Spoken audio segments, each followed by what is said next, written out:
লন্ডনের ১০ Downing street ব্রিটেনের ক্ষমতার কেন্দ্রবিন্দু।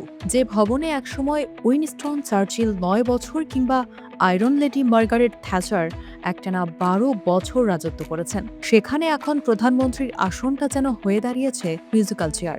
গত ১০ বছরে ব্রিটিশ রাজনীতির নাটকীয়তা ছাড়িয়ে গেছে যে কোনো থ্রিলার মুভিকেও। যেখানে আগে শাসকরা এক দশক পার করে দিতেন, সেখানে এখন বাক্সপত্র গোছানোর আগেই বিদায় নিতে হচ্ছে প্রধানমন্ত্রীদের।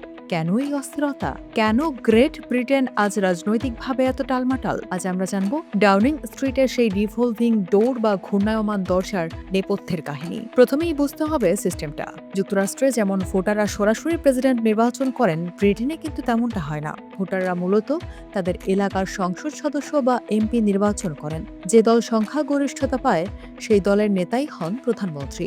সমস্যাটা হলো, রাজনৈতিক দলগুলো তাদের অভ্যন্তরীণ কোন্দলে যে কোনো সময় নেতা বদলে দিতে পারে।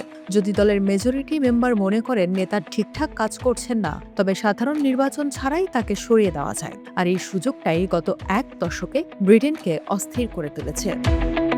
এই গোলমালের শুরুটা হয়েছিল ২০১৬ সালে, সেই আলোচিত ব্রেক্সিট গণভোট থেকে। তৎকালীন প্রধানমন্ত্রী ডেভিড ক্যামেরন ইইউতে থাকার পক্ষে ছিলেন, কিন্তু জনগণ রায় দেয় বেরিয়ে যাওয়ার পক্ষে। ফলাফল ক্যামেরনের পদত্যাগ। এরপর এলেন থেরেসা মে। ব্রেক্সিট বাস্তবায়নের চাপে এবং দলের ভেতরের বিভক্তির মুখে ২০১৯ সালে তিনিও চোখের জলে বিদায় নেন। এরপর আসলেন গেট ব্রেক্সিট ডান স্লোগান দিয়ে ডাউনিং স্ট্রিটে ঝড় তোলা বরিস জনসন। ব্রেক্সিট তো করলেন, কিন্তু ফেসে গেলেন নিজের তৈরি করা আইন ভেঙে। কোভিড লকডাউনের সময় পার্টি করে পার্টিগেট কেলেঙ্কারিতে জড়িয়ে তার পতন ত্বরান্বিত হয়। ২০২২ সালে তিনি গদি ছাড়তে বাধ্য হন, কিন্তু আসল নাটক তখনও বাকি ছিল। লিজ ট্রাস আসলেন আর মাত্র ৪৫ দিনেই ইতিহাসের সবচেয়ে স্বল্পমেয়াদী প্রধানমন্ত্রী হিসেবে রেকর্ড করে বিদায় নিলেন। তার আনা মিনি বাজেট ব্রিটিশ অর্থনীতিতে ধস নামিয়ে দিয়েছিল। এরপর ঋষি সুনাক হাল ধরলেও জীবনযাত্রার ব্যয় সংকট তাকেও টিকতে দেয়নি। ১৪ বছরের কনজারভেটিভ শাসনের অবসান ঘটিয়ে ২০২৪ সালের জুলাইয়ে লেবার পার্টি ক্ষমতায় আসে কিয়ার স্টারমারের নেতৃত্বে। কিন্তু অবিশ্বাস্য হলেও সত্য, ২ বছর পার হওয়ার আগেই স্টারমারকেও ইস্তফা দিতে হয়েছে। অভ্যন্তরীণ দ্বন্দ্ব, নীতিগত অস্থিরতা আর সাম্প্রতিক স্থানীয় নির্বাচনে ভরাডুবি, সব মিলিয়ে স্টারমার এখন বিদায়ের পথে।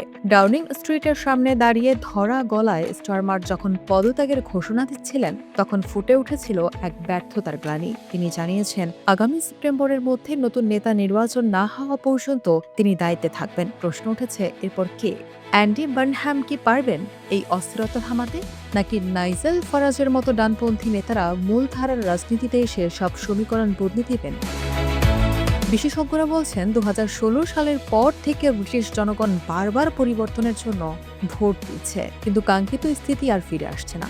১০ ডাউনিং স্ট্রিটের সেই কালো দরজা দিয়ে কেউ ঢুকছে তো কেউ বেরোচ্ছেন, কিন্তু ব্রিটেনের অর্থনৈতিক ও রাজনৈতিক ভবিষ্যৎ এখনো এক বড় অনিশ্চয়তার মুখে।